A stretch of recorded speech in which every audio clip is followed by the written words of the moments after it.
Thanks very much, both of you, for joining me today for this conversation. I don't want to project too much onto you two what you do, because both of you have so many different strings to your bows. There's so many different things you're involved in. And you're both published writers, which is why we're here for a literature festival. But in your own words, could you just describe what it is that motivates you and what it is that you're kind of working towards? Yeah, so I would probably describe myself as a campaigner and a writer. It's probably the easiest way to describe myself, and an organiser. Yeah, so in 2017, I was at a festival, a family festival with my sister. And a group of guys were kind of standing near me and my sister, and they were sort of hitting on me and my sister, and we said like, oh no, we're just gonna chill, like I haven't seen my sister in a year, and we just wanna have a good like day. And that went on and on. And then I like explicitly sort of rejected one of the guys and said no.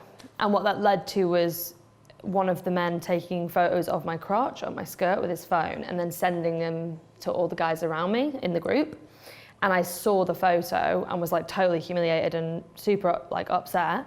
And I kind of took the phone and ran to the security and the police. And then the police told me kind of instantly that there was nothing that would be done. And I found out that upskirting, which is the act of taking non-consensual photos or video up someone's clothing, wasn't illegal or a sexual offence in England and Wales, but it had been in Scotland for 10 years. And I was working in marketing and advertising at the time, and I took like all the skills that I learned there and I applied them to like this cause, like why isn't it a sexual offence? And so I did a campaign for maybe 2 years, I think it was almost 2 years in the end, to change the law. But that was, 5 or 6 years ago now. So I've been working a lot since in terms of kind of organising, campaign leading to help regular people try and affect change either on a community level or structurally on something they care about. Gender inequality is where I work. So giving young girls the tools to like talk about what's happened to them, kind of get rid of shame, and also talking to young boys in a way that doesn't make them feel complicit. Really what motivates me is just like young working class people, because I come from a very working class background, just feeling like they have ownership in their communities to do things and not feeling like they have to wait for permission from industries and people with power to do those things. Yeah, and Jeremiah, could you explain to me what it is that drives you and what it is that so far in your work you've done that you feel are like your greatest achievements? So I'm an activist and social entrepreneur. That would probably be the best way to describe everything I do. I started off in youth politics, and a massive part of the work I was doing was campaigning for a curriculum for life to be within schools. I was also looking into issues like youth violence and solely inequality at the heart of everything I was doing. So even releasing my book, it's called Dreaming in a Nightmare, Inequality and What We Can Do About It. And really for me, I felt growing up, I almost lived between two worlds. In one world, doors were closed, you couldn't even dream. If you had a dream, you were seen as overambitious. Your friend could vanish overnight. These were some of the things I experienced growing up in Brixton, South London. But in another world, through my activism and business work, I traveled the world. Everyone listened to me. I had so many opportunities presented in front of me. Doors were being opened for me. So for me, it highlighted a real issue surrounding inequality within the country. So through the work that I do now, it's more or less important for me to get as many young people as possible to have as many opportunities as they like and to support them and help them to get into all of the things they're passionate about. Because growing up as a young person, I was fortunate enough to have mentors and people that really pushed me and told me that I could believe in myself and achieve whatever I wanted to achieve. But for many young people, it's the complete opposite within their environments. And for me, it's really like changing that for as many different young people as possible. I set up a youth consultancy agency. We go into big brands and businesses, telling them how to connect to young people. And I also have a creative collective that I co-founded called Just Ents. And through that, we're connecting with young musicians, writers, filmmakers, and through the networks and contacts that I've connected with along the way, we're providing as many different opportunities as possible. Gina, you work a lot in gender inequality, and Jeremiah, you do a lot about inequality more generally. Why did you get involved in change and politics and trying to, you know, change the law or get into rooms with people that make decisions? Like, what made you want to do that in a time where a lot of people look at politics and think, it's not for me, there's nothing I can do, you can't change anything? I think I was that person. I was like the young, 24-year-old girl who was like, I don't get politics. Like, oh, and I'd vote, but it was like, I wasn't really engaged because I saw it as like, politics is Westminster and Boris Johnson, not politics is literally every single thing about our society, and it affects everything. And they call it big P politics for Westminster and small p politics for our lives. It's actually just how our lives are run, because all those decisions are made that affect us. And I think it was actually a really like privileged mindset and a really kind of ignorant mindset I had in my early 20s, because I was just like, oh, it's too complex. And also I think it was very intellectualized, and I really struggle with that kind of stuff. So I would read things about politics and the language was so inaccessible, and I just didn't understand what a lot of it meant. And so it immediately made me think, okay, that's not for me. Like, I shouldn't be over there reading that stuff or learning about that stuff. So, and I'd always been, before the upskirting campaign, I'd always like done stuff. But the upskirting situation, on a personal level, it was very much, I've been through too many situations where I've been like violated. Like, I had a 2-year stalking case out against a guy from school, and it ended in nothing. And it was so terrifying. And it went on for so long in my early 20s. And there'd been lots of other instances in my childhood and growing up. You could say small things, but I would more prefer to say everyday things that had happened, that I'd felt very unsafe, that I'd been grabbed or assaulted or groped or whatever. And I'd always lay in bed the next night being like, I wish I'd said this, or I wish I'd done this, but I was just too scared to have done anything. And so when the upskirting thing happened, it was very much a sense of like, I can't really rely on the safety nets that are meant to catch me, because I did everything that was asked of me. Like, I had witnesses and I had the evidence, I had the phone, I had the guy, I went to the police, I had the security, and still it was like, no, can't help you. So there's a sense of like, maybe I can try and take this as far as I possibly can with lots of other people who've been through it, and maybe because we feel it so hard and we understand the experience of it so deeply, maybe we'll be able to change something. Like, if you won't even recognise that this is a problem, like, I'll just do it myself then, and I probably won't finish it, but I'll just go as far as I possibly can, and I'll take a bunch of people with me, and then we'll see what happens. And if I can't finish it, someone else will be able to come in, and my work will be a bit of a groundwork for them. So I think part anger, part exhaustion, and I don't necessarily think those are bad emotions. I think when you're angry about something, there's a lot of reasons to be angry about something, and you can turn that into really positive, motivational momentum. And so when you talk about that, you know, the experiences that you have very specifically gave you a focus for your energy. And I think that, you know, when you look at the world right now, especially the world that young people are looking out into, there are so many different things to potentially feel insecure about or concerned about, and when you look at that all together, it's quite overwhelming. Yeah. So how do you decide which hill to die on? How do you choose where to focus your energy? I think I'd have 2 small pieces of advice for that, which is like, I think a lot of people look at my work, and because I ran a campaign and I was very visible, they think that's the only way to do it, and it's just not. Like, there's hundreds of ways to do this. There are hundreds of things that already exist that would benefit so much from you being involved with them. Everyone has a skill, and there's a space for everyone in movements. But also, if there's something that you want to work on that's a specific issue, it has to come from you, I think, and your story and your life. Something that your family's been through, something you've been through, or something that you feel really deeply and you always find yourself talking about and you don't know why. That's probably the thing. Definitely when it's personal, the fight is harder. And it's just good to always like focus on topics and issues that you can directly relate to, because if you've experienced it, you know what needs to change. So a lot of what we're talking about, you know, you can talk about in terms of success and positivity, and, you know, we've got these grids on Instagram which show us the work and like the end result. But behind the social media, right, there's a lot of work that goes on, and I feel like sometimes people think that they're alone in struggling. And I just want to ask you guys, how do you protect your mental health? How do you maintain it and look after it whilst you're engaged in these struggles, which aren't easy? I feel when it comes to activism or campaigning, mental health should be the main priority to focus on. When I think about tackling certain issues, it's almost like a David and Goliath moment. campaigners can feel like burnt out, and a lot of that energy can sort of turn negative, the energy that you're losing. And I definitely found myself in that place a number of different times. You would do the same thing over and over again and everything will remain the same. So yeah, that definitely taps into your mental health. And I kind of had to learn at times, what is that quote again about the war and the battle? Sometimes you might lose the battle, but you can still win the war. Yeah, or the other way around. I can't remember. Do you take yourself out of your area? Do you go to the park? Do you have a bath? Do you have people you reach out to? What is it you do? So me personally, when I feel a bit overwhelmed or like anything isn't moving, I just take a hard stop. But even with that being said, I feel sometimes we're so blinded from that one end goal that we forget that even changing one life at a time has an incredible amount of impact.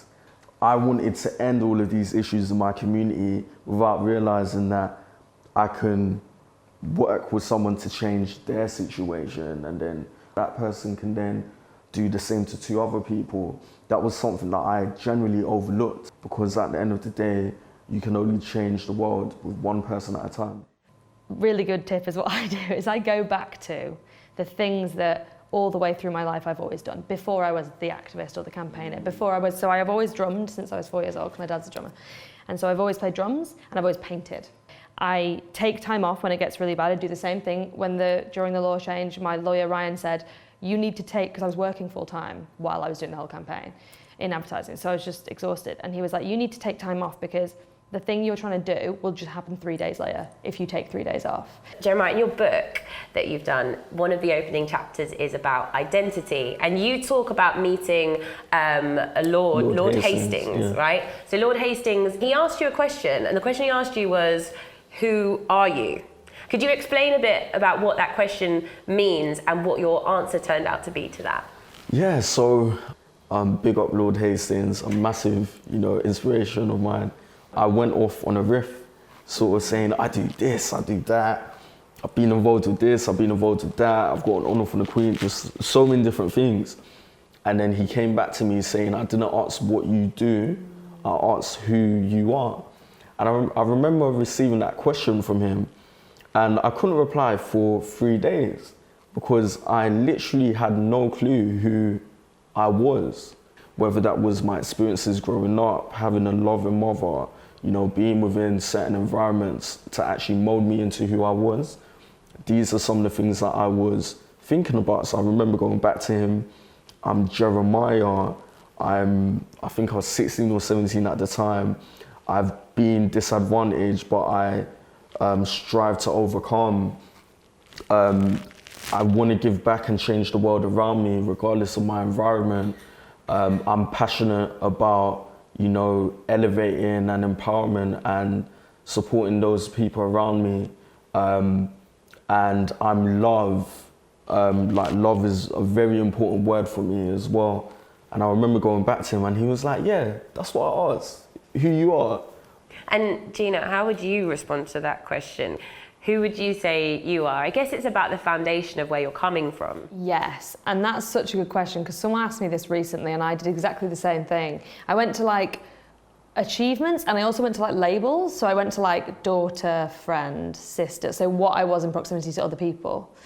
But when I really sat down and thought about it, it was I think I'm a really proud working person. I'm really proud of my background, and I'm also a creative. Everything I've ever done has been creative, whether it was advertising or it was studying fine art, and I've brought that into my campaigning and try and be a little bit creative with it. So I would probably call myself a bit of a creative.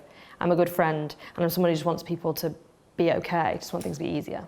And when you say those things, I have to say, as a person or a human talking to you guys, that stuff you can really connect with. I think it's really important to address education head on. And there are a lot of people who will have had time off, they've got exams coming up, they feel like they've been held back, and education is really a point of contention and stress for a lot of people. So I'd like to ask you, how do you find education in your education has shaped you, and what do you wish you had known when you were in school?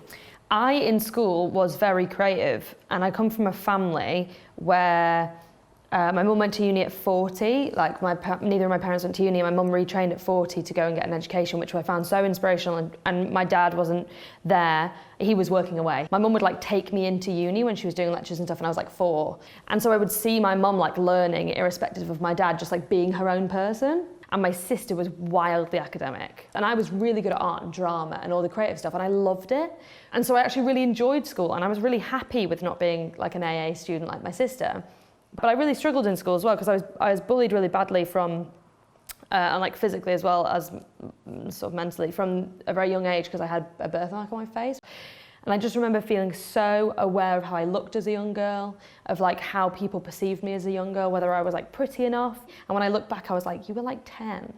And it wasn't really until I came out of school that I felt like I sort of was able to figure out who I was and what I wanted to do, because I wasn't focusing on the things that I thought I should be doing, which was like getting an A in science. Since coming out of school, I've always tried to be just like pure kind to people. Like I just don't want anyone to feel bad about themselves, because I remember what that used to feel like. But also I think it's taught me that we all learn in different ways, and that's absolutely valid. Just to follow on from that, if there was somebody watching this who is suffering, from bullying at school or doesn't feel like they're academic, is there any, advice or kind of key things that you would want to pass on to them? Yes, I would say the things that people say about you doesn't make them true. And I would say talk to people you love, talk to people in your family. If you don't have it in your family structure, talk to your friends. Go and look for things that have your story in them or have themes about how you're feeling in them, and take those things in and talk to people if you can. But also just know that it will get better, and it won't always be that way. Even if it feels like it's always going to be that way, it's not always going to be that way. And there will be a time where you'll be past that, and you'll be so happy that you got through it and you talked to people and you didn't believe people for what they were saying about you, because it doesn't make it true. Yeah, no, I think we all agree with that. Definitely. What were you going to add on then, Jeremiah, about your experience of the education system and how you reflect back on that now?